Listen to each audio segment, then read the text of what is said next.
So, hello everyone, welcome to Easy Maths. Last time हमने board paper start किया था, उसका हम सेक्शन डी स्टार्ट करने वाले हैं अभी.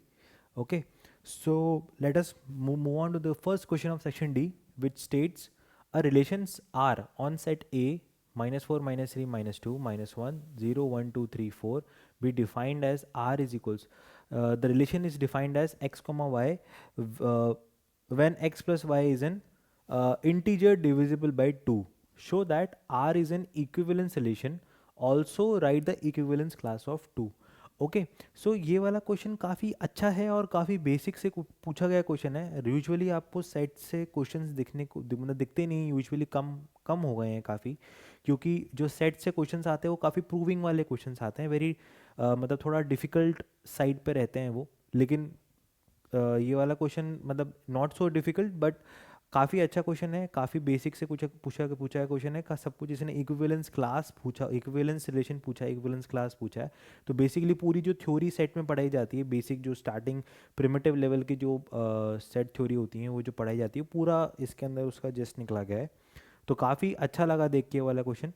तो हम इस वाले क्वेश्चन को क्या पूछने क्वेश्चन में पूछा है कि हमें ये प्रूव करना है कि रिलेशन जो आर है वो एक इक्विवेलेंस रिलेशन है और हमें इक्विवेलेंस क्लास ऑफ 2 निकालना है. ठीक है, तो पहले हमें ये समझना है कि हमारा जो इक्विवेलेंस रिलेशन है वो होते क्या हैं. ठीक है, तो हमारे पास इक्विवेलेंस रिलेशन उसे कहते हैं जब हमारा relation symmetric, reflexive and transitive, ये तीनों चीज़ें अगर एक को रिलेशन सेटिस्फाई करता है तो उसे हम इक्विवेलेंस रिलेशन कहते हैं. ओके, तो बेसिकली हमें ये प्रूव करना है यहाँ पे किसी की इक्विवेलेंस रिलेशन, हमें इस वाले रिलेशन को इक्विवेलेंस रिलेशन प्रूव करना है. तो हमें फर्स्ट वन बाय वन हमें ये चीज़ तीनों बार प्रूव करनी पड़ेगी. जैसे कि हम ये वाला हमें प्रूव करना पड़ेगा सिमेट्रिक है, रिफ्लेक्सिव है और ट्रांजिटिव है. ओके, तो नाउ रिफ्लेक्सिव रिलेशंस होते क्या हैं. रिफ्लेक्सिव रिलेशन का मतलब ये होता है कि suppose if when your x comma x is in set r is in ये जो हमारा रिलेशन है उसमें x comma x हो, तो उस वाले रिलेशन को हम कहते हैं रिफ्लेक्सिव. ओके, सिमेट्रिक होता है कि अगर x comma y relation relation r में है तो y comma x भी रिलेशन r में होगा. ओके, ट्रांजिटिव का मतलब ये होता है कि x comma y अगर रिलेशन r में है और y comma z relation r में है तो हमारा x कॉमा जेड भी रिलेशन आर में होगा. ओके, तो हमें इस वाले क्वेश्चन के लिए पहले स्टेप बाय स्टेप हम प्रूव करेंगे कि ये वाला हमारा जो सेट आर है वो एक इक्विवेलेंस रिलेशन है. ठीक है, तो नाउ फर्स्ट हमें प्रूव करना पड़ेगा कि लेट अस से कि first relation R is symmetric. Okay, तो सिमेट्रिक क्या होता है कि let's say x comma y belongs to relation R. Okay, ये रियल नंबर वाला आर नहीं है, कंफ्यूज नहीं होना है. ठीक है, ये is that belongs to relation are.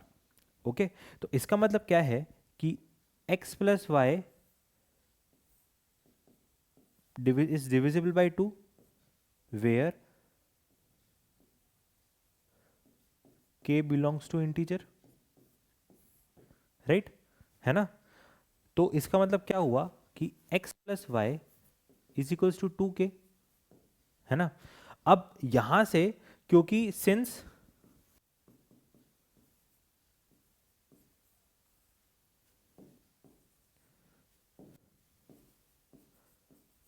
addition is additive,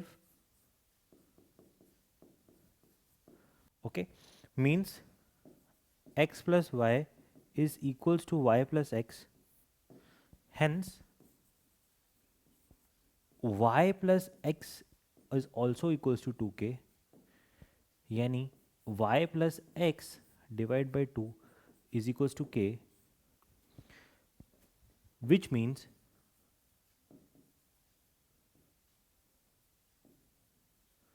y comma x also belongs to relation R.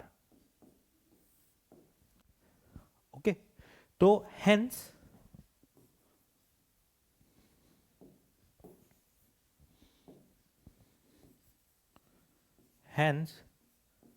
R is symmetric.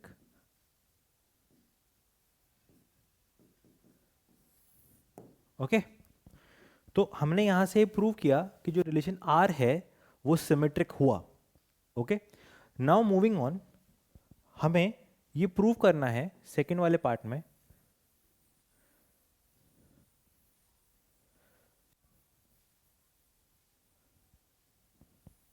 कि हमारा जो रिलेशन R है वो रिफ्लेक्सिव भी है. ठीक है, second,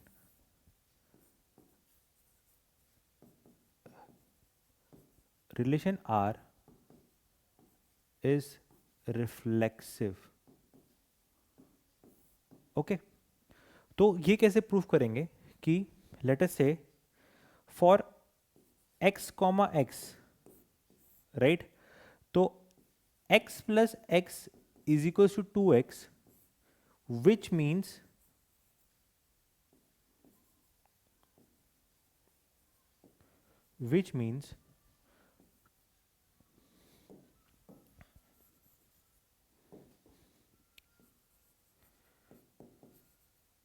which means x plus x divided by 2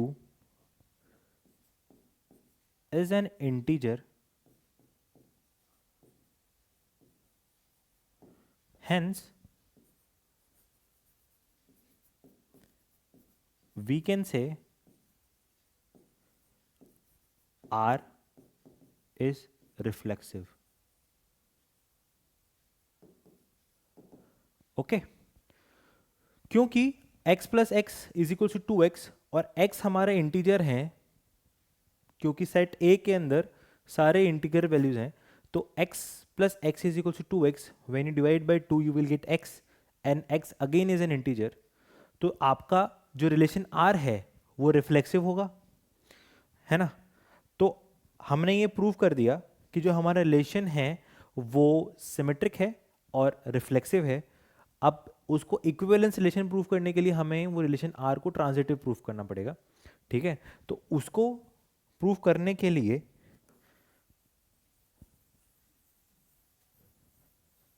इसमें हम सारे के सारे मतलब जो हमने रिलेशन R के अंदर कौन कौन से x, y आएंगे वो भी लिख सकते हैं, लेकिन वो बहुत टीडियस टास्क होगा, तो उसको इस तरीके से प्रूफ करना ही बेटर है ना. तो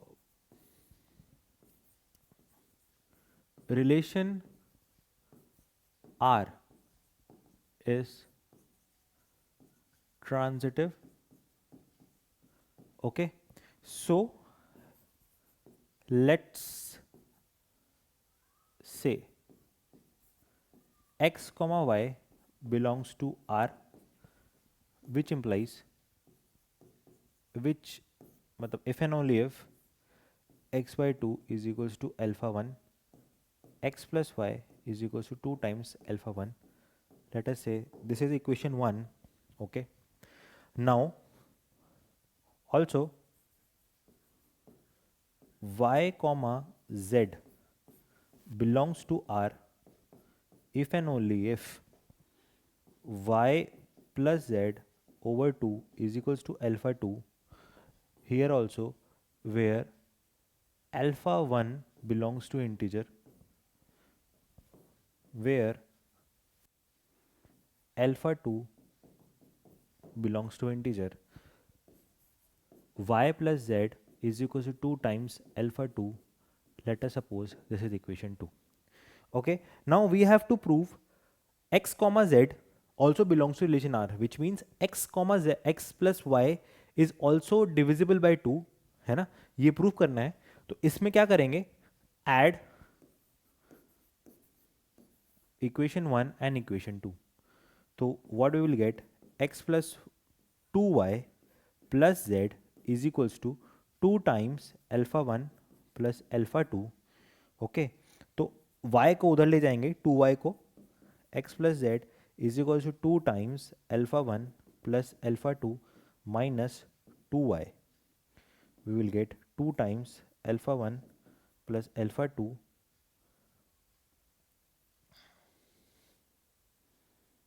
alpha 1 plus alpha 2 minus y is equals to x plus z. X plus z by 2 is equals to alpha 1 plus alpha 2 minus y. अब इसमें अल्फा अल्फा 1 अल्फा 2 और y सारे इंटीजर हैं, तो यानी कि ये वाली जो वैल्यू है ये भी इंटीजर आएगी, है ना। तो इसका मतलब हमने यहाँ से प्रूव कर दिया कि x plus Z is also divisible by 2, है ना। तो इसका मतलब क्या हुआ कि हमारा रिलेशन जो R है वो सिमेट्रिक है, रिफ्लेक्सिव है, ट्रांजिटिव है। तो इसका मतलब क्या हुआ कि जो रिलेशन R है is reflexive, sorry is equivalence relation. Okay, from there we can say relation R is equivalence relation. Okay, अब इस क्वेश्चन में पूछा है, नेक्स्ट पार्ट जो क्वेश्चन का है उसने पूछा है इक्विवेलेंस क्लास ऑफ 2, है ना, इक्विवेलेंस क्लास ऑफ 2। इसको मार्क्स में समझ लेना दादा, ये है मार्क्स, ठीक है। कहीं तुम इसको समझ लो और ये मार्क्स लिखे 2 मार्क्स का क्वेश्चन कहाँ से आ गया सेक्शन डी में ना, ठीक है।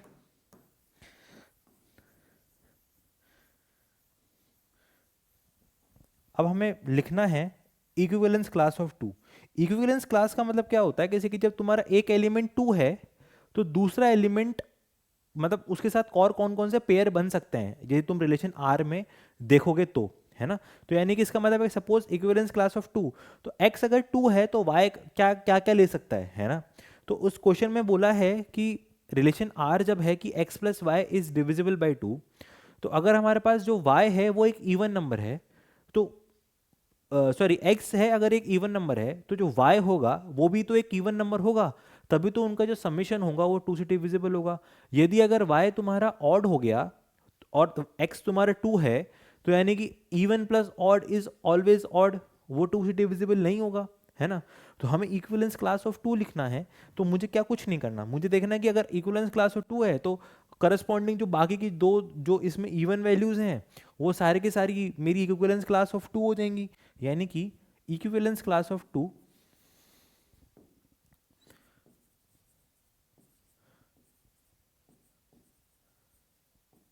इक्विवेलेंस क्लास ऑफ 2 क्या हो जाएगा, 2 कॉमा -4, है ना, comma 2 comma -2, 2 comma 0, 2 comma 0, 2 comma 2,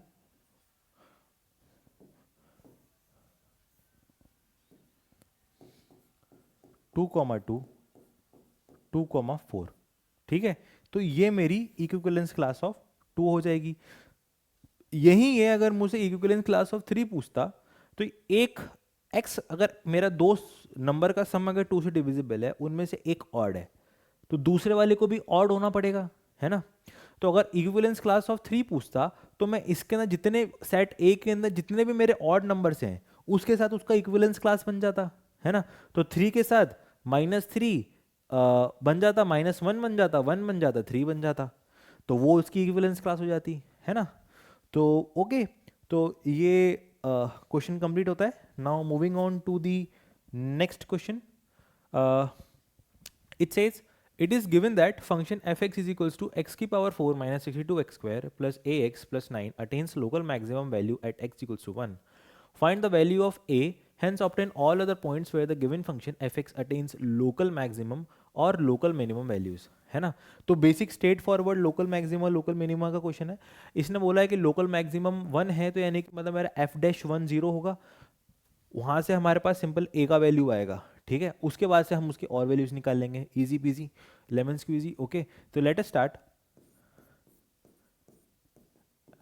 x की power 4 minus 62 X square plus A X plus 9 F dash X is equals to 4 times X cube minus 62 into 2 is 124 X plus A, है ना। अब इसने बोला है कि एफ डैश 1 मेरा 0 है, तो इसका मतलब ये हो गया 4 इंटू 1 का whole cube minus 124 times 1 plus A. तो जो मेरा a है वो मेरा कितना हो जाएगा, 120 आ जाएगी वैल्यू, है ना। तो मेरा जो एफ डैश एक्स है वो क्या बनेगा, 4x³ माइनस 124x प्लस 120। इसमें से कुछ मत करो, इसमें से 4 निकाल दो, x square sorry 4 into x³ minus 124 AR, 4 into x³ minus 31x plus 30, इसको फैक्टराइज कर लेंगे, ठीक है। तो इसको फैक्टराइज, क्यूबिक इक्वेशन को फैक्टराइज करना आई होप आता होगा, ठीक है। तो जैसे कि मान लो इसमें लिखा हुआ है 4x minus 1 into x square, ठीक है। अब मेरे को इसमें एक्स स्क्वायर की टर्म नहीं चाहिए, यहाँ पे मेरी एक्स माइनस एक्स स्क्वायर आ रहा है, तो मैं अगर यहाँ पे प्लस एक्स लिख दूंगा तो ये चीज़ सही हो जाएगी। अब इसमें x square minus x square plus x square cancel, minus x अपने पास आ गया, मुझे माइनस 31x चाहिए, ठीक है। तो मुझे -30 इंटू एक्स माइनस 1 ये करना पड़ेगा। इसको आगे लिखूंगा 4 into x minus 1 into x square plus x minus 30, ठीक है। तो 4 इंटू एक्स माइनस 1, इसको फैक्टराइज कर लेंगे simple, x plus 6 into x minus 5, ठीक है। तो हमारे पास जो मेरे क्रिटिकल पॉइंट्स आ गए वो आ गए 5, ठीक है, 1 एंड -6, ये पॉजिटिव नेगेटिव, ठीक है, ये डाउन, ये और ये। तो मेरा लोकल मिनिमा इस पे बनेगा, लोकल मैक्सिमम इस पे बनेगा, लोकल मिनिमम इस पे बनेगा, ठीक है। तो ये तुम्हारा हो गया मिन मैक्स मिन, ठीक है। तो ये तुम्हारा क्वेश्चन सॉल्व, ओके। बहुत ही इजी क्वेश्चन, आसानी से 5 easily you can score 5 marks here, क्योंकि अगर ये वाला अगर तुमने नॉर्मल डेरिवेटिव्स अगर पढ़ा भी है तो भी बहुत इजीली सॉल्व हो जाएगा, ठीक है। Now moving on to the next part of the question, the perimeter of a rectangular metallic sheet is 300 centimeter. It is rolled along one of its side to form a cylinder. Find the dimensions of the rectangular sheet so that the volume of cylinder so formed is maximum. ठीक है, तो हमारे पास एक rectangular sheet है, ठीक है, ये A हो गया, ये B हो गया, इसको हमने इस एक्सिस के अलॉन्ग रोल कर दिया और हमने बना दिया एक सिलेंडर, ठीक है।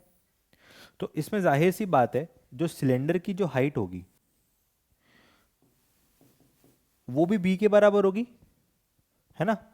और जो इस ये वाला जो लेंथ है, इसकी जो कर्व्ड लेंथ है ना, क्योंकि सॉरी ये ए के बराबर होगी, है ना, बी के बराबर नहीं, ये ए के बराबर होगी, ठीक है। और इसमें जैसे कि मान लो ये जो कर्व लेंथ है यही तो सिलेंडर की जो ऊपर वाली पार्ट की कर्व लेंथ वो बनाएगी, है ना।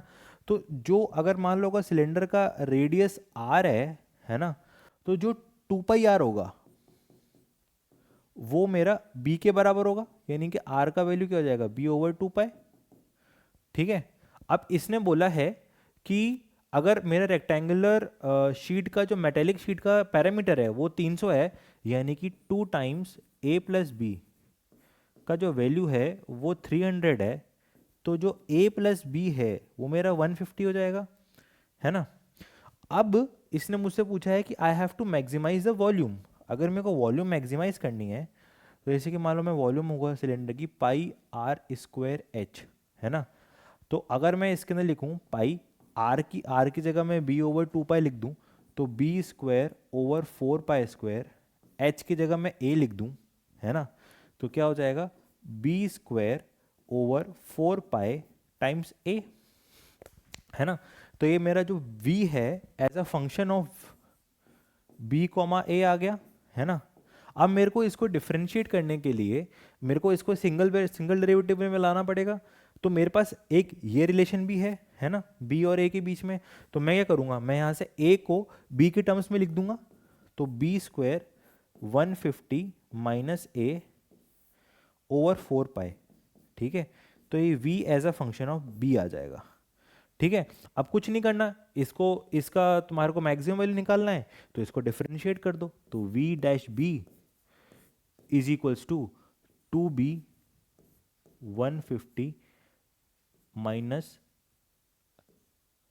माइनस बी ओवर 4 पाई, है ना। और एडिशन में क्या हो जाएगा तुम्हारा बी स्क्वायर, और ये यहाँ पे जब तुम इसको डिफरेंशिएट करोगे बी के रिस्पेक्ट में ये तुम्हारा हो जाएगा -1 ओवर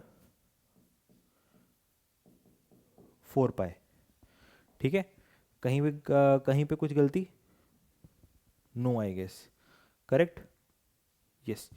ठीक है, तो अगर मैं यहाँ से b कॉमन निकाल लूँ, b ओवर 4 पाई कॉमन निकाल लूँ, ठीक है, तो ये तुम्हारा हो जाएगा कितना 300 माइनस 2b, और माइनस b तो कितना हो जाएगा -3b, है ना। अब इस वाले पार्ट को यदि मैं मिटा दूं,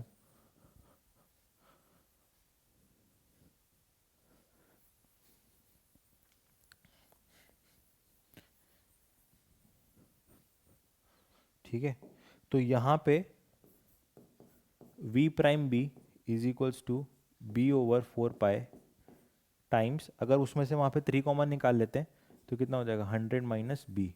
ठीक है, तो मेरे पास दो क्रिटिकल पॉइंट आए, एक तो 100 और एक 0।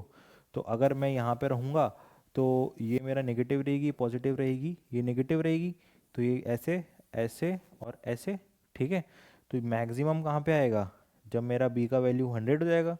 तो जब मेरा b का वैल्यू 100 है तो a मेरा क्या था 150 माइनस 100, तो मेरा क्या जाएगा 50। इसको सही से लिख लो, ठीक है, सुंदर बना के, जैसे कि तुम्हारे बोर्ड वाले मांगते हैं। a is equals to 150 minus 100 is equals to 50। ठीक है, तो जो मेरे रेक्टेंगुलर शीट के डायमेंशंस क्या आ गए 50 और 100, है ना। अब लेंथ और ब्रेथ कुछ भी हो सकता है, वैसे यूजुअली लेंथ को हम बड़ा मानते हैं, ब्रेथ को कम मानते हैं, तो लेंथ 100 ब्रेथ 50। ठीक है, तो ऐसे इस वाले क्वेश्चन को हम सॉल्व करेंगे। ठीक है, now next question, using integration find the area of the region enclose between circles and the line x is equals to -2 and x is equals to 2। ठीक है, तो सिंपल सा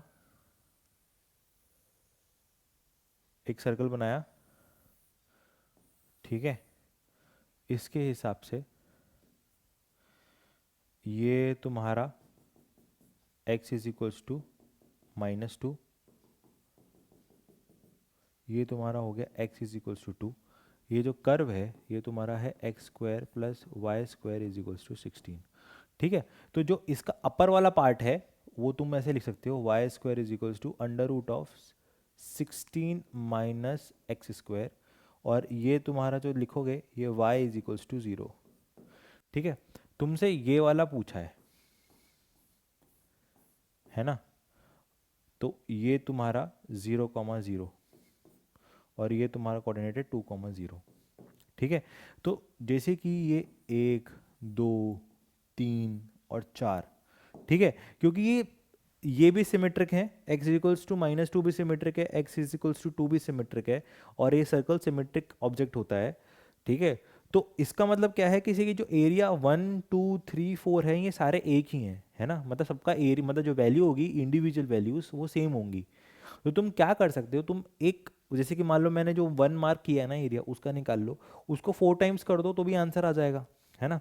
तो पूरा ऐसे निकालने की जरूरत नहीं है, वैसे निकाल भी सकते हैं, ऐसे कोई वो नहीं है, मतलब तुम्हारे पे है कि अगर तुम्हें निकालना है वैसे निकाल लो, अगर तुम्हें इंडिविजुअली वैसे करके निकालना ईजी लगता है तो वैसे निकाल लो। ठीक है, तो अगर इसका एरिया कैसे निकालेंगे, जैसे कि 1 है ना, ये जो एरिया 1 है ये कैसे निकालेंगे, ये निकालेंगे इंटीग्रेशन, मैं x के रेस्पेक्ट में इंटीग्रेट कर रहा हूँ, तो मेरी x की लिमिट है 0 से लेके 2 के बीच में, तो यहाँ से मैं 0 से 2 डाल दूंगा। जो मेरा ऊपर वाला फंक्शन है वो है 16 माइनस एक्स स्क्वायर, जो नीचे वाला है वो 0 है तो मैं उसको लिखूंगा नहीं। ठीक है, मुझे इसको इंटीग्रेट करना है इसके रेस्पेक्ट में। ठीक है। तो ये काफ़ी स्टैंडर्ड इंटीग्रेशन है। ठीक है, तो इसमें हम क्या करते हैं, इसमें हम अज्यूम करते हैं कि x is equals to 4 let us say 4 sine theta. ठीक है, ये हम अज्यूम करते हैं। ठीक है, तो अब क्या होगा, जो dx है वो हो जाएगा 4 cos t dt। ठीक है, और इसकी लिमिट भी चेंज होंगी। तो जब मेरा x जीरो है तो साइन t का वैल्यू भी जीरो होगा, यानी कि t भी जीरो हो गया, क्योंकि मेरे को लिमिट अब t के रेस्पेक्ट में करनी पड़ेगी। तो ये जीरो। अब जब यहाँ पे जब मेरा x का वैल्यू 2 है तो मेरा साइन t का वैल्यू हाफ होगा, है ना। जब साइन t का वैल्यू हाफ होगा तो t का वैल्यू क्या होगा, पाई/6। क्योंकि ये पॉजिटिव क्वाड्रेंट में है तो पाई/6 ही रखा। ठीक है, तो हम यहाँ पे पाई/6 ले लेंगे। ओके, तो अब सॉल्व कर लेंगे, कुछ नहीं, x ये हो जाएगा 16 साइन स्क्वायर टी। dx को तुम कैसे खोलो, 4 cos t dt। ओके, अब पाई/6 है ना। अब 16 बाहर निकाल लो, तो 16 बाहर निकालोगे तो उसका अंडर रूट 4 हो जाएगा। यहाँ पे 4 है ऑलरेडी, तो यहाँ पे मैं 16 लिख देता हूँ। और 1 माइनस साइन स्क्वायर टी का under root is cos t. तो अब लेकिन वो अंडर रूट में है तो तुम उसको मॉड के फॉर्म में खोलो। ठीक है, तो ऐसे खोलो, कॉस टी का मॉड, यहाँ पे वापस से कॉस टी डी टी। ठीक है, अब 0 से पाई/6 में कॉस टी तो पॉजिटिव है, तो यानी कि ये जो मॉडुलस है ये मेरा पॉजिटिव खुलेगा, है ना। तो जैसे कि मान लो ये हो जाएगा 16 टाइम्स अंडर रूट ऑफ 0 से लेके पाई/6 cos square T D T, right. अब इसको डबल एंगल में डाल दो। ठीक है, तो ये कितना हो जाएगा, 16 under root of cos of पाई/6। अब कॉस स्क्वायर टी के लिए लिख दो तो 1/1 plus cos 2t over 2 dt, right. तो ये तुम्हारा कितना हो जाएगा, 16, है ना। और ये तुम्हारा 16, ये तुम्हारा 8 हो जाएगा, है ना। तो तुम इसको 16 की जगह यहाँ पे 8 लिख दो। और ये 1 का इंटीग्रेशन मतलब 2t, और cos 2t का इंटीग्रेशन कितना हो जाएगा, साइन 2t ओवर 2। अब यहाँ से तुम 0 से लेके पाई/6 की लिमिट लगा दो, है ना, ये ऐसे। तो अब ये हो जाएगा 8। जब तुम पाई/6 रखोगे तो ये कितना आ जाएगा, पाई/6। ठीक है, अब 2 टाइम्स पाई/6 इज पाई/3, साइन पाई/3 इज √3/2 और बाय 2 तो √3/4 माइनस। अब तुम 0 रखोगे तो 0 प्लस 0, है ना। तो इसको मैं लिख नहीं रहा यहाँ पे। ठीक है, तो ये 0 हो जाएगा। ठीक है, तो इसका क्या आ जाएगा, 4 पाई/3 प्लस 2√3। ये तुम्हारा 1 का एरिया आया, है ना। यानी कि सिर्फ इतने पार्ट का एरिया ये आया, है ना। अब तुम्हें क्या करना है, जो तुम्हारा एक्चुअल आंसर होगा, एक्चुअल जो तुम्हारा आंसर होगा ना, वो हो जाएगा आंसर विल बी 4 टाइम्स जो 1 का एरिया है। तो तुम इसको लोगे 4 इंटू 4 पाई/3 प्लस 2√3। तो ये तुम्हारा हो जाएगा 16 पाई/3 प्लस 8√3। ये तुम्हारा आंसर हो गया। ठीक है, तो ऐसे कर सकते हैं इस वाले क्वेश्चन को, है ना। Now let's move to the next question. Find the equation of the line passing through the intersections of line. These are the lines which are given to us and these are perpendicular to the lines. ठीक है, तो let us say L1 is equals to x over 1 y minus 1 over 2 z minus 2 over 3। L2 जो है x minus 1 over 0 is equals to y over minus 3 z minus 7 over 2। ठीक है, तो जो इसके तुम्हारे डी आर वेक्टर होगा, है ना, विच इज से लेटस n1 वेक्टर, ये तुम्हारा हो जाएगा 1, 2, 3, है ना। और इस वाली लाइन में जो डी आर होगा n2 वेक्टर, उसको हम लिख देंगे 0, -3, 2, है ना। ठीक है। तो अब क्या है, किसी को उसने बोला है कि I have to find a line, equation of a line which passes through the intersection point of L1 L2 and which is perpendicular to it. Okay, तो passing through point of intersection, तो पहले हमें L1 L2 का point of intersection निकालना पड़ेगा, है ना। और उसका जो N3 वेक्टर होगा which is your direction vector, उस जो लाइन का जो इंटरसेक्शन से पास करेगी L1 L2 के, वो हम N1 क्रॉस N2 करके निकाल लेंगे, है ना। क्योंकि उसी से हमें जो हमारा जो वेक्टर निकलता है वो उन दोनों के परपेंडिकुलर होता है। तो हमारे पास डायरेक्शन वेक्टर भी आ जाएगा क्रॉस लेने से, और जब हम L1 vector sorry line L1 और L2 का जब हम पॉइंट ऑफ इंटरसेक्शन निकालेंगे तो हमें एक पॉइंट भी पता पड़ जाएगा जहाँ से L3 पास कर रही होगी। ठीक है, अब हमारे पास पॉइंट आ गया और हमारे पास N3 वेक्टर आ गया, तो हम लाइन की इक्वेशन लिख पाएंगे, है ना। तो अब क्या करना है, तो पहले हम let us first find the point of intersection. ठीक है, point of intersection of point of intersection of L1 and L2। ठीक है, तो जनरल पॉइंट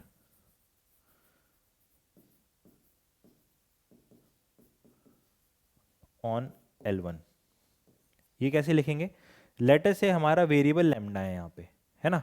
अगर हमारा वेरिएबल लैम्डा है, ठीक है, तो अब जैसे कि मान लो इसके लिए भी हमारे पास एक, जैसे कि सपोज करो पहले ये लिख लेते हैं, ठीक है, अ पॉइंट ऑन L1, ये कि क्या है 0,1,2, ठीक है। पॉइंट ऑन L2 क्या होगा 1,0,7, ठीक है। अब हमें निकालना है point of intersection of L1 and L2, ठीक है। तो अब ये कैसे निकालेंगे, तो what will do, we will first write a general point on L1 and then we will write a general point on L2। अब हम उससे, उसके बाद फिर उनके जो हम उससे हम दोनों जनरल पॉइंट कंपेयर करके, मतलब कैसे क्या होगा, कैसे कि जनरल पॉइंट जहाँ जो जनरल पॉइंट जो L1 पे है और जो जनरल पॉइंट L2 पे है, जब दोनों बराबर होंगे तो वही पॉइंट ऑफ इंटरसेक्शन होगा L1 L2 का। सॉरी, तो हम क्या करेंगे, एक जनरल पॉइंट लिखेंगे L1 पे, एक जनरल पॉइंट लिखेंगे L2 पे, दोनों को मैथ इक्वेट करेंगे और उसके बाद हम निकालेंगे कि वो जनरल पॉइंट है क्या। ठीक है, तो अगर एक जनरल पॉइंट ऑन L1 लिखेंगे तो कैसे लिखेंगे, जनरल पॉइंट ऑन L1, ठीक है। तो ये कैसे लिखेंगे, 0 प्लस 1 टाइम्स लैम्डा, ठीक है, 1 प्लस 2 टाइम्स लैम्डा, ठीक है, एंड 2 प्लस 3 टाइम्स लैम्डा, ठीक है। ये जनरल पॉइंट होता है एक लाइन पे, ठीक है, 2 प्लस 3 टाइम्स लैम्डा, है ना। अ जनरल पॉइंट ऑन L2 वो कैसे लिखेंगे, अब हम वेरिएबल अलग कर देंगे, लेट सपोज म्यू, ठीक है। तो अगर हम वहां पे देखेंगे तो कैसे लिखेंगे, 1 plus 0 times mu which is 0, comma 0 plus -3 into mu which will give you -3 mu, comma 7 plus 2 mu, ठीक है। जैसे कि मान लो ये तुम लिख दो 1, ये लिख दो तुम 2, ठीक है। अब जैसे कि मान लो अगर मैं यहां पे लिखूं इक्वेट 1 एंड 2, इक्वेट 1 एंड 2, ठीक है।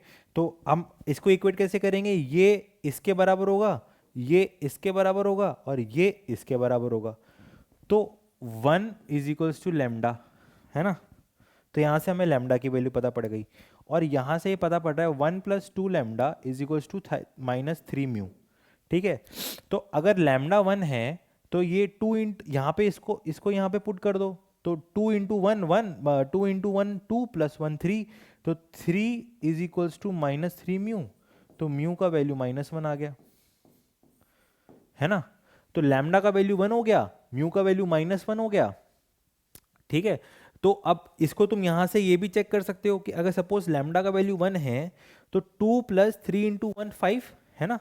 अब म्यू का वैल्यू -1 है, तो 7 प्लस 2 टाइम्स -1 विच इज 7 -2, तो विच इज 5, तो 5 और 5 ये है, तो हमारा लैम्डा का वैल्यू 1 और म्यू का -1 सही है।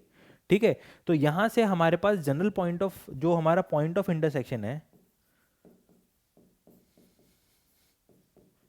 पॉइंट ऑफ इंटरसेक्शन है वो आ गया हमारे पास क्या, वो हमारे पास आ गया 1, और यहाँ पे आ जाएगा 3, और यहाँ पे आ जाएगा 5। ठीक है, अब इसी वाले पॉइंट से L3 पास करेगी, है ना, तो हमें एक पॉइंट पता पड़ गया L3 पे। अब हमें कुछ नहीं करना, अब हमें वो निकालना है, जैसे कि सपोज करो अब हमें N3 वेक्टर निकालना है ना, N3 वेक्टर निकालना है which is N1 vector cross N2 vector. इसका क्रॉस कैसे लेते हैं, I J K cap cap. ठीक है, पीछे जाएंगे तो ये कहता है 1 2 3, 1 2 3 0 0 -3 2 -3 2। अब इसका तुम क्रॉस ले लो, फिर कैसा हो जाएगा, आई कैप लेंगे तो कितना हो जाएगा 4, 2 into 2 4 and 9 which will give you 13 minus J cap, sorry, ठीक है, माइनस जे कैप। तो अगर हम यहाँ पे देखेंगे तो 2 और 0, तो ये हो जाएगा नॉर्मल 2 और प्लस के कैप। अगर मैं के कैप देखूंगा तो कितना हो जाएगा -3, तो कितना आ गया, N3 वेक्टर कितना आ गया हमारे पास 13 आई कैप -2 जे कैप -3 के कैप। ठीक है, तो जो हमारी L3 लाइन की इक्वेशन है वो हो जाएगी x -1 over 13 y -3 over -2 z -5 over -3। ठीक है, okay, now let us move to the next question which says two vertices of a parallelogram ABCD are given as a is equals to -1, 2, 1 and b is equals to 1, -2, 5. If the equation of the line passing through C, D is x minus 4 is equals to y plus 7 minus 2 is equals to y minus 8 over 2, then find the distance between the sides AB and CD, hence find the area of parallelogram ABCD। ठीक है, तो एक parallelogram है ना, ठीक है, एक parallelogram है CD, है ना, ये दे रखा है -1, 2, 1 और ये दे रखा है 1, -2, 5, और CD की जो इक्वेशन दे रखी है वो हम लिख लेते हैं x -4 over 1 is equals to y plus 7 over -2 is equals to z -8 over 2।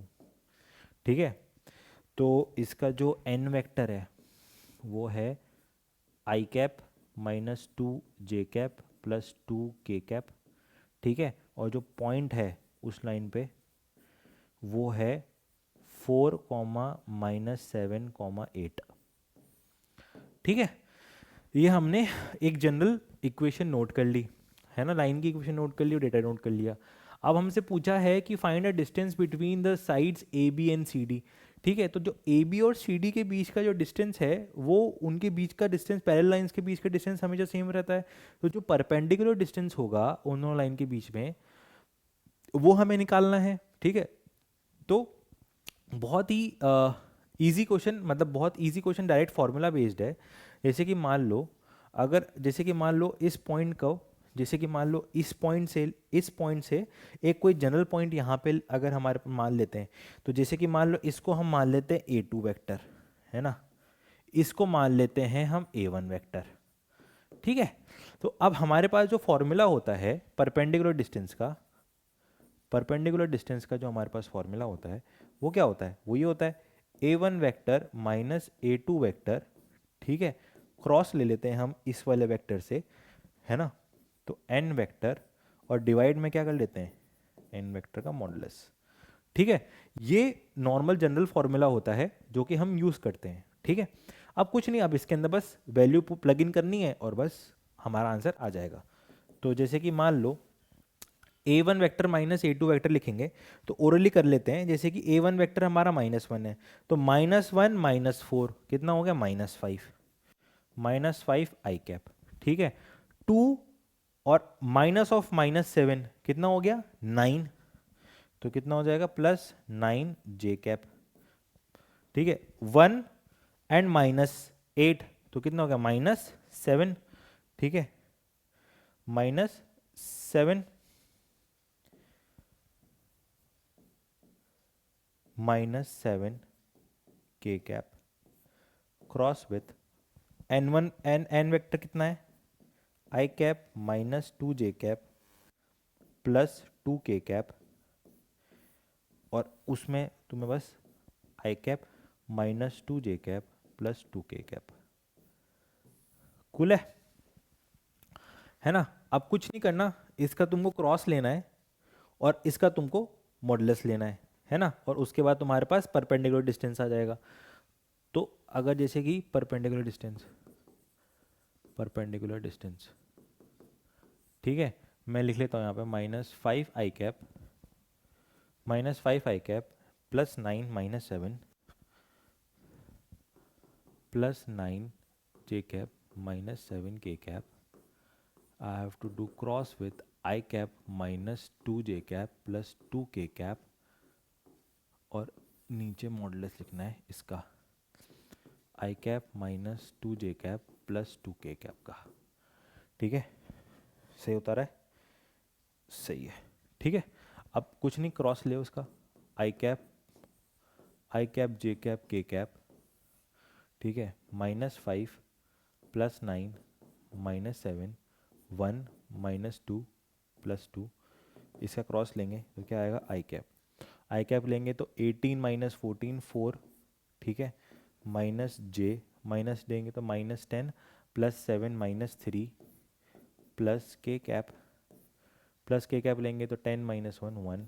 ठीक है, कितना आ जाएगा, 4 आई कैप +3 जे कैप के कैप।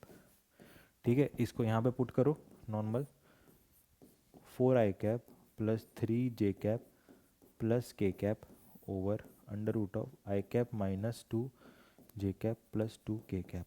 ठीक है, इसका तुमको वो लिखना हो तो ये लिख दो फटाफट से, 4 स्क्वायर +3 स्क्वायर +1 का स्क्वायर ओवर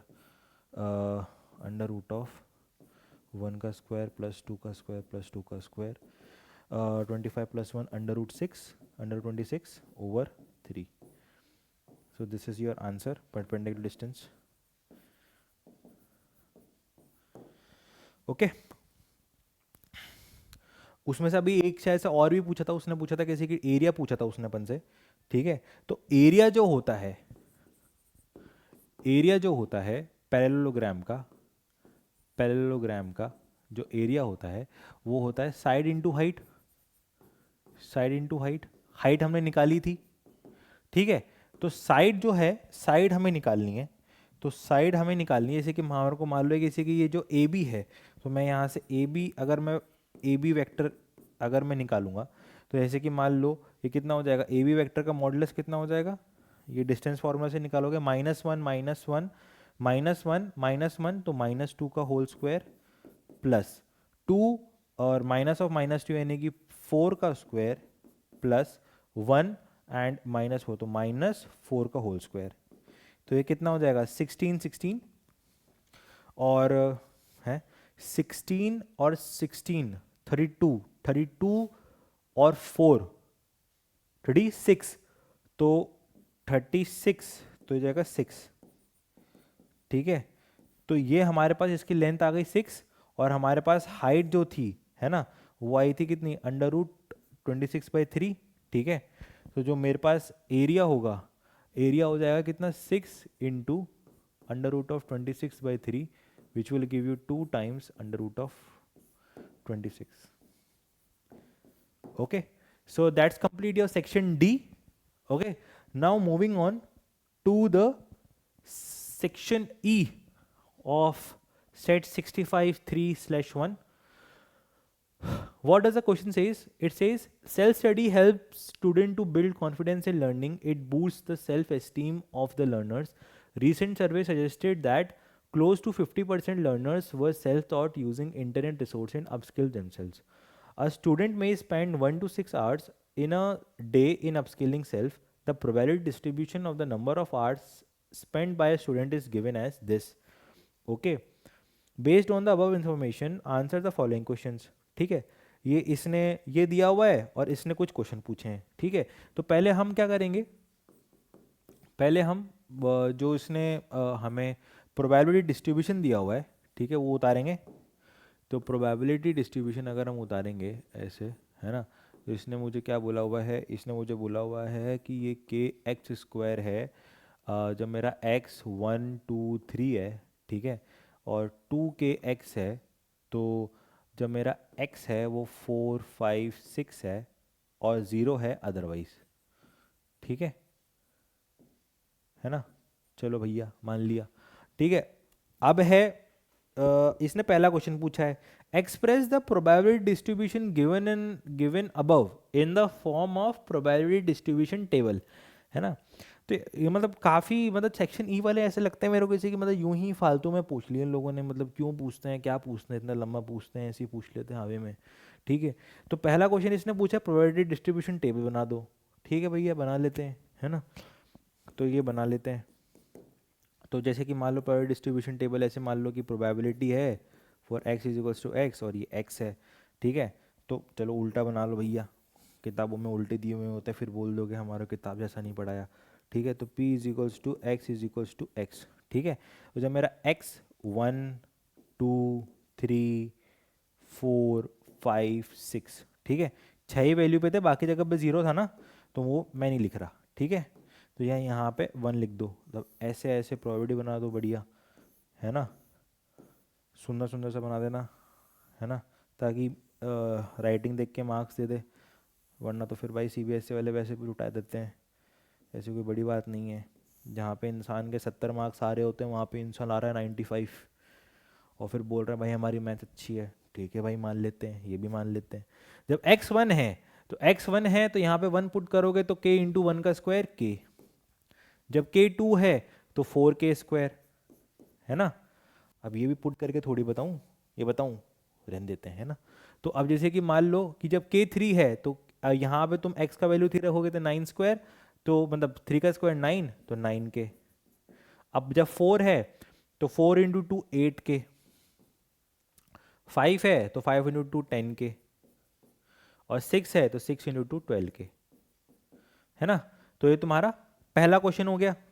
ठीक है, अब उसने पूछा है कि find the value of k. तो हमें पता है कि जो समीशन होता है p of x is equals to x i when i 1 belongs to 6 is equals to 1, है ना. सारी प्रोबेबिलिटी का समीशन 1 होता है ना. तो अब जैसे कि मान लो तुम्हारे पास सारी प्रोबेबिलिटी तुमने लिख दी, तो इन सब का समीशन जो है, यानी कि k plus 4k plus 9k plus 8k plus 10k and plus 12k, ये तुम्हारा 1 होगा, है ना. ये 1 होगा. तो अब इसका समीशन करो, कितना हो जाएगा, k plus 4k plus 9k plus 8k plus 10k plus 12k. तो ये तुम्हारा 22, ये तुम्हारा 30 और ये 14, तो 44. तो 44k is equals to 1, k is equals to 1 upon 44. Okay, so that's solves your question number 2. Now what does the question number 3 says? Find the mean number of hours spent by the student. mean hour का मतलब होता है expected value. ठीक है भैया, expected value बता दो, probability जो तुम्हारा डिस्ट्रीब्यूशन दिया हुआ है उसकी जो एक्सपेक्टेड वैल्यू होगी वो क्या होगी. ठीक है, तो ये पूछा है, तो भैया ये कर लेते हैं. तो जो तुम्हारे पास वो होता है, ठीक है, एक्सपेक्टेड वैल्यू होती है, जैसे कि 3 वाला जो है एक्सपेक्टेड वैल्यू जो होती है वो होती है summation i is equals to से लेके 6 X I P X is equals to x I, है ना. इसको देख के घबरा मत जाना कि क्या लिख दिया, ये कुछ नहीं है, समीशन लिखा है बस. ठीक है, तो अगर हम देखेंगे तो जब x का वैल्यू 1 होगा तो 1 इंटू, जब हमारे पास उसकी प्रोबेबिलिटी डिस्ट्रीब्यूशन पे जाएंगे तो क्या है k. ठीक है, तो 1 times k plus 2 times 4k plus 3 times 9k plus 4 times 8k plus 5 times 10k,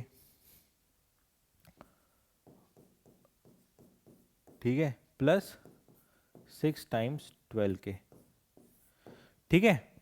तो अब कुछ नहीं, इसका समेशन करो, ये कितना हो जाएगा, k plus 8k plus 27k plus 32k plus 50k plus 72k, है ना। तो अब 72 और 50 कितना हो जाएगा, 122, 122 और 32 154, 154 एंड ये कितना है 9, 36, 154 and 36, 154 and 36 will give you 190, है ना, 190, ओके। तो ये कितना हो जाएगा 190k। अब k का वैल्यू पता है, पुट कर देंगे 1/44, दैट विल गिव यू 95/22, है ना। तो ये तुम्हारी एक्सपेक्टेड वैल्यू आ गई, है ना। अब इसी में उसने एक और क्वेश्चन पूछा था, ठीक है, क्या क्वेश्चन पूछा था वो देख लेते हैं। इसने पूछा था, ये पूछी थी इसने, probability when x lies between 1 and 6, यानी कि 1 को छोड़ना है 6 को छोड़ना है, यानी कि इसको छोड़ना है और इसको छोड़ना है, ये सारी वैल्यूज ऐड कर देनी है, ठीक है। तो इसने पूछा प्रोबेबिलिटी 1 6, ठीक है। तो यानी कि क्या हो जाएगा, probability x is equals to 2 plus probability x equals to 3 plus probability x is equals to 4 plus probability x is equals to 5, ठीक है। तो ये हो जाएगा तुम्हारा 4k plus 9k plus 8k plus 10k। तो 18 एंड 13 कितना हो जाएगा, 18 एंड 13 31, 31k, है ना। 18 एंड 13 20 20 और 31, ठीक है, सही है। तो 31/44, सो दैट्स ऑल्सो योर, ये वाला तुम्हारा आंसर आ जाएगा, ठीक है। Now moving on to the next question, ठीक है। अब नेक्स्ट क्वेश्चन में क्या लिखा है, a bacteria sample of certain number of bacteria is observed to grow exponentially in a given amount of time using exponential growth model. The rate of growth of this sample of bacteria is calculated. इस graph से डर मत जाना भैया, कुछ question में मतलब नहीं है इस ग्राफ का, ऐसे दे दिया डराने के लिए, ठीक है। तो अगर तुम देखो तो differential equation representing the growth of bacteria as dp by dt is equals to kp where k is population of bacteria at any time t। इस वाली इक्वेशन को देख के लग रहा हो कैनेमेटिक्स, फर्स्ट ऑर्डर कैनेमेटिक्स इक्वेशन है ना, लेकिन इसमें एक्चुअली क्या होता है ना, किसी की ये जो तुम्हारा होता है ये नेगेटिव में रहती है फर्स्ट ऑर्डर, है ना, ये तो पॉजिटिव लिख रही है मेरे को, ठीक है। तो based on the above information answer the following question, obtain the general solution of the given differential equation and express it as an exponential function of t, ठीक है।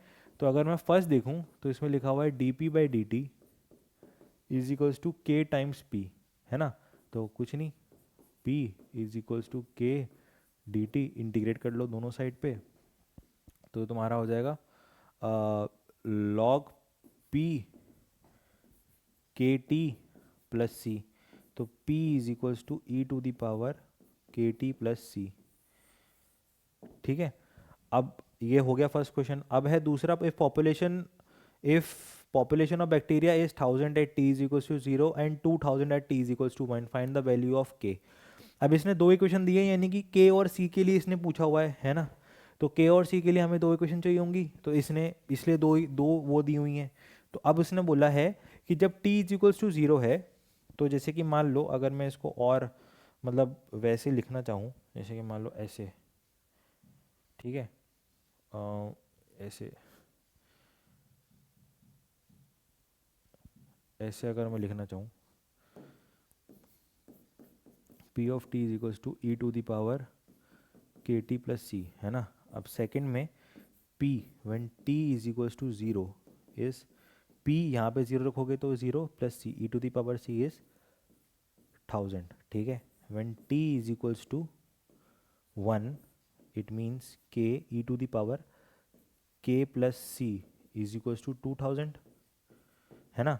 तो ये लिख दोगे e to the power k into e to the power c is equals to 2000, ठीक है. 2000. अब e to the power c 1000 है, तो जो तुम्हारा e to the power k है वो कितना हो जाएगा 2, है ना.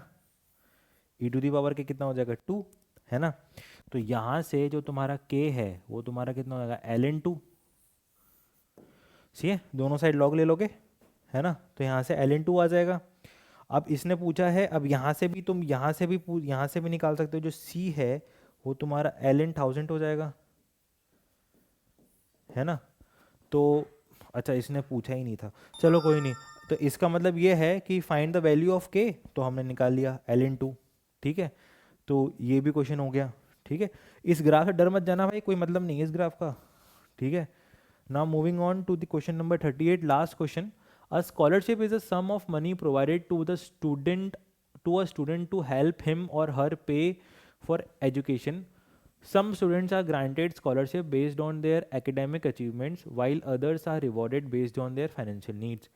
Every year, a school offers scholarship to girl children and meritorious achievers based on certain criteria. यानी कि दो ग्रुप हैं, एक गर्ल चाइल्ड चिल्ड्रंस हैं और दूसरा वाला क्या बोलते हैं अचीवर्स वाला है, ठीक है. तो दो ग्रुप हो गए तुम्हारे. In the session 22-23, the school offered monthly scholarship 3000 to some girls and 4000 to achievers, ठीक है. In academics as well as sports. In all 50 बच्चे हैं, मतलब गर्ल प्लस अचीवर मिला के 50 बच्चे हैं, और टोटल स्कॉलरशिप इसने बोल दी मेरे को कि 1,80,000 रुपये है, ठीक है. Based on the above information, answer the following question. Express the given information algebraically using matrices. और अच्छा, ये matrices में करवाना चाह रहा है. Check whether the system of matrix is so obtained is consistent or not. Find the number of scholarship for each kind given by the student using matrices. Had the amount, और ये इसने फिर दोबारा कुछ और चीज़ें थोड़ी चीज़ पीछे हुई हैं, ठीक है. तो ठीक है, let us say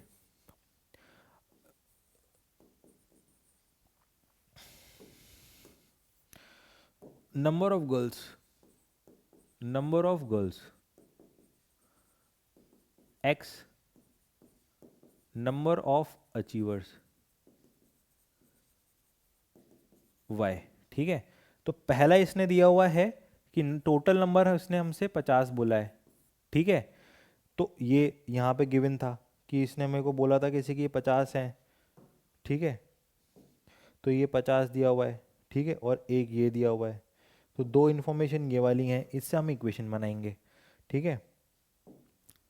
तो अब इसने बोला है कि 3000 रुपीज़ गर्ल्स को मिले हैं और 4000 जो हैं वो अचीवर्स को मिले हैं, और टोटल अमाउंट है 1,80,000 को, है ना.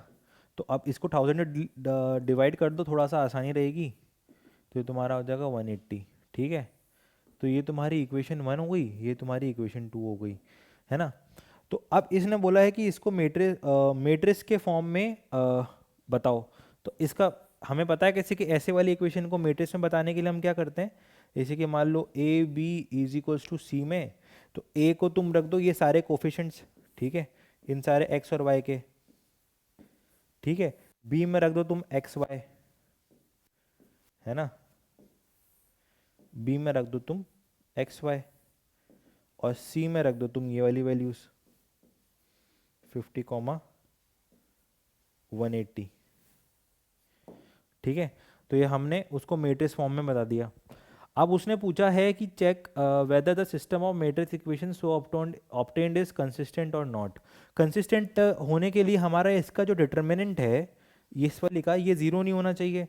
तो चेक करने के लिए, जैसे कि मान लो इसका जब हम डिट निकाल लेंगे, ठीक है, तो इसका जब हम डिट निकालेंगे तो 4 - 3 which is equal to 1 which is not equal to 0, hence consistent,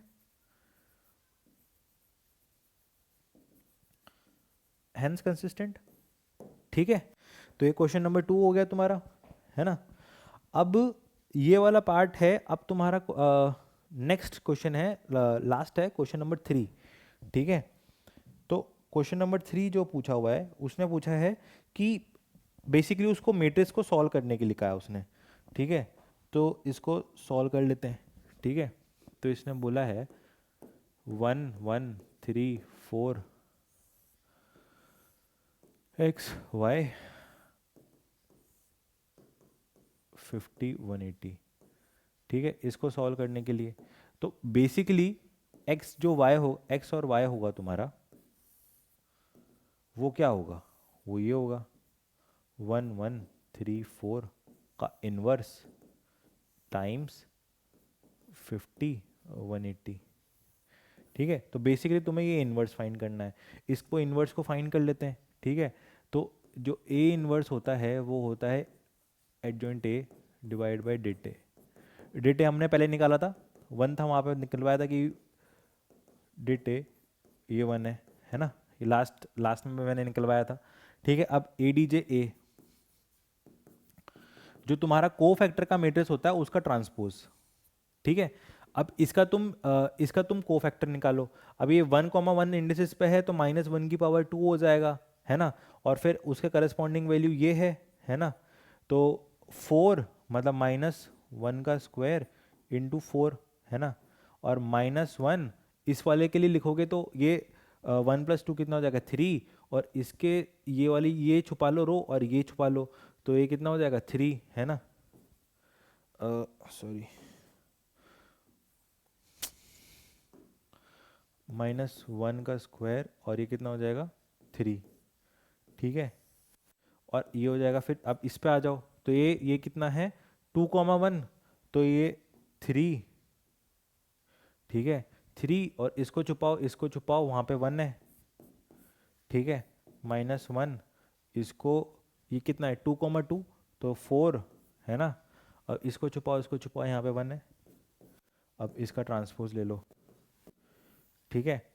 तो जब तुम इसका ट्रांसपोज लोगे तो ये तुम्हारा क्या बन जाएगा, जो तुम्हारी रोज हैं वो तुम्हारे कॉलम बन जाएंगे, और जो वाइस वर्सा, ठीक है। तो ये जो है ये तुम्हारा हो जाएगा 4,3, है ना। सॉरी, ये नेगेटिव में है तो माइनस, और ये पॉजिटिव था तो ये। अब यहाँ पे ये हो जाएगा तुम्हारा -1 और ये हो जाएगा 1, ठीक है। ये तुम्हारा ए डी जे ए आ गया, ठीक है। तो बस अब इसको यहाँ पे रख दो, कितना 4 -1 -3 1 50 180।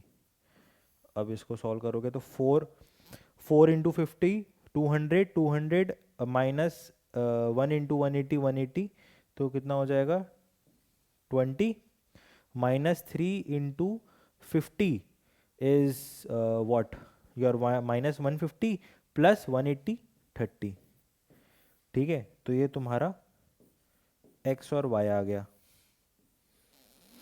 ठीक है। ये तुम्हारा x और y आ गया, है ना। अब उसने पूछा था कैसे कि अगर ये नंबर चेंज हो जाए तो टोटल जो अमाउंट है वो क्या आएगा, है ना। तो इसका मतलब उसने मुझसे ये पूछा था कि अगर जैसे कि मान लो अभी क्या था, अभी उसने बोला कि जैसे कि 3,000 जो हैं गर्ल्स को दिए गए हैं और 4,000 अचीवर्स को दिए गए हैं, तो अब बोल रहा है 4,000 गर्ल्स को दे दो और 3,000 अचीवर को दे दो, है ना। तो ठीक है, तो जो 3,000 है वो अचीवर को दे दो। अचीवर कितने थे 30, और 4,000 रुपीज़ जो हैं वो इनको दे दो। तो कितना हो जाएगा 9, कितना हो गया 9,000 प्लस 90,000, और ये कितना हो जाएगा 80,000, ठीक है। तो कितना हो जाएगा 1,70,000। तो यानी कि 10,000 रुपये कम देने पड़ते इस, अगर वो एक्सचेंज कर देंगे तो। Okay, so that's complete your section E2। Okay, so I hope समझ में आए होंगे क्वेश्चंस। अगर कुछ क्वेश्चन समझ में नहीं आए तो प्लीज़ कमेंट में लिखें, we will get back to you. Thanks for watching easy maths. चलो, गुड बाय, थैंक यू।